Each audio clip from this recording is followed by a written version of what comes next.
5 حاجات الست محتاجاهم منك.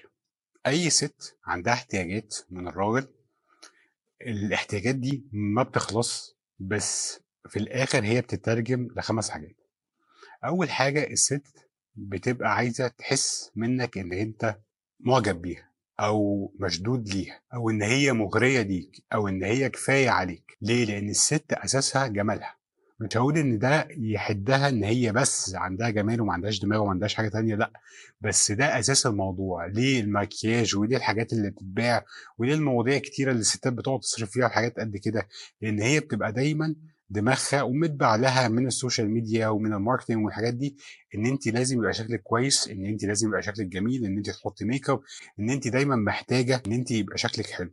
فلما بتوصل للي قدامك ان انت عاجباك وان انت هي مغريه بالنسبه لك او ان هي شكلها حلو بالنسبه لك، هي السيلف ستيم او ايه زي ما بنقول تقديرها لذاتها بيعلى. تاني حاجه ايه هي؟ ان هي تتسمع. في ستات كتيرة أوي أوي أوي ممكن ترتبط وتوصل للجواز أو غير الجواز مع رجالة لمجرد بس إن هو بيسمعوه، لأن الست بتعبر وعندها مشاعر كتيرة أوي وبتبقى عايزة تتسمع بس، وبتبقى عايزة تتسمع مش عشان تحل لها مشاكلها، مش عشان تقول لها أنت صح ولا غلط، مش عشان تقول لها أنت المفروض كنت تعملي أو ما تعمليش، مش عشان تقول لها أنت ليه سكتي وما سكتيش، لا خالص. الفكرة فيها إن هي بتبقى عندها طاقة كلام، أنا عايز أعبر عن كل اللي جوايا، لأن إحنا قلنا إن الست الموضوع الواحد بيفتح 6 7 مواضيع في دماغها وكلهم بيبقوا مربوطين ببعض وانت كراجل ما تعرفش ازاي، لكن هم بيرتبطوا ببعض عادي جدا. فبتلاقيها عايزه تعبر وتتكلم وعايزاك ان انت تبقى بتسمعها، ومش بتسمعها از ان انت فاتح لها ودانك ومستني ترد، لا، ان انت بتنصت. يعني الكلام اللي بيدخل انت بتلفه في دماغك وبعد ما سمعته بتقيمه، وبعد ما بتقيمه بتفهمه، وبعد ما بتفهمه بتقول لها طب وايه اللي حصل بعد كده، طب انت عملتي ايه، طب انت رايك ايه. كانك انت كده قاعد في انترفيو معاها، ومش شغلتك ان انت تقول رايك اساسا خالص، الا لو هي جت لقالك انت رايك ايه.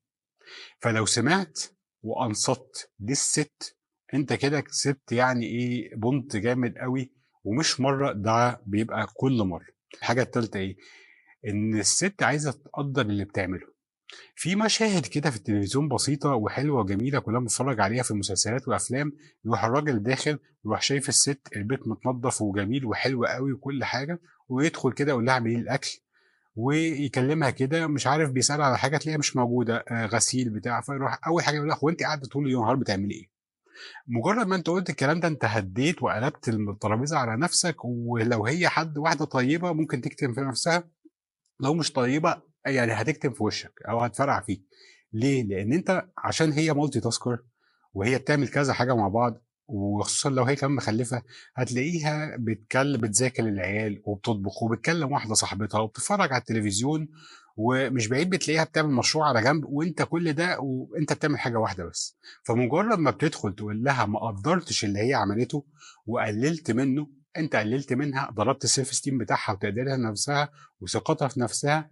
فده هيضرب في وشك بعد كده ان هي مش هتبقى حلوه ليك، مش هتحاول ان هي تهتم بنفسها ليك، وهتلاقي ما هو كده كده شايفني وحشه وشايفني ما بعملش حاجه وشايفني اعمل له ليه؟ خليه هو يعمل. طب الحاجه الرابعه ان انت كراجل مسؤول عنها ماديا. يعني ايه كان مسؤول عنها ماديا؟ طبعا ده في مراحل الجواز او في ممكن في مراحل الارتباط ان انتوا او في الصحوبيه حتى، ان انت بتعزم. يعني في كده حاجه ترندي كده ظريفه، كفيديوهات يقول لك ايه، هو الراجل والست يعزم مين اللي يدفع؟ واول ديت ولا اول خروجه هو الولد او الراجل اللي يدفع ولا الست اللي تدفع؟ هو الموضوع بسيط وسهل. انت كراجل انت الليدر، انت شغلتك وربنا حطك ان انت حد، انت اللي قايم على العلاقه، انت المسؤول عن العلاقه. هي عايزه تشتغل تشتغل، عايزه تطلع فلوس تدفع، عايزه تدفع تدفع، لكن في الاخر انت الاساس، لكن بدون استغلال منها. ودي النقطة التانية. ليه؟ لأن أنت لما تبقى متجوز ده موضوع، لو قبل الجواز كارتباط أو كصحوبية ده موضوع تاني.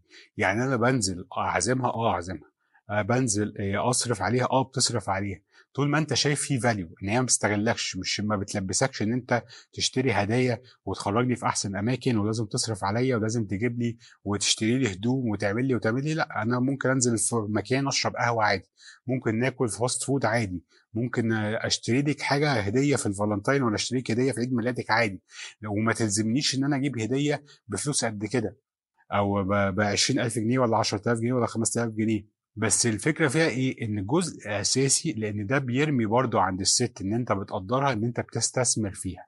ليه؟ لان في حاجه الرجاله ما بياخدوش بالهم منها خالص. الست لما انت بتيجي تقول لها مثلا، او البنت لما بتيجي تقول لها ايه، خصوصا اللي هم عشرينات وطالع، لما تيجي تقول لها مثلا ايه، انا هعدي عليكي 8 ونص، هي عقبال ما تنزل هتبقى 9 ونص 10. ليه؟ لان هي بتاخد بالها من ادق التفاصيل، وبتصرف على المكياج بتاعها اكتر من مرتبك 10 مرات. لو بتتكلم في الليفل او السن بتاع ده، لا، هو الاهتمام اللي هي بتهتم بنفسها عشان تبقى شكلها حلو ونظيفه وجذابه ليك، وبتحط ميك اب وتحط برفيوم وتحط، وانت زي الشاطر رحت ايه جايب قميص كده من على الحبل ولبست بنطلون وما سرحتش شعرك ونزلت، وانا كده برنس يعني ايه الجيل. ما بتمشيش كده مع البنات. البنات بتاخد وقت ومجهود عشان تجهز، عشان انت تقعد تبص عليها وتشوفها حلوه وتشوفها جميله والكلام ده. حتى المحجبه بتعمل كده برضه، مش لازم مكياج، بس في الاخر بتاخد بالها من شكلها عشان تبقى حلوه في عينها وليك وفي وسط اصحابها كمان.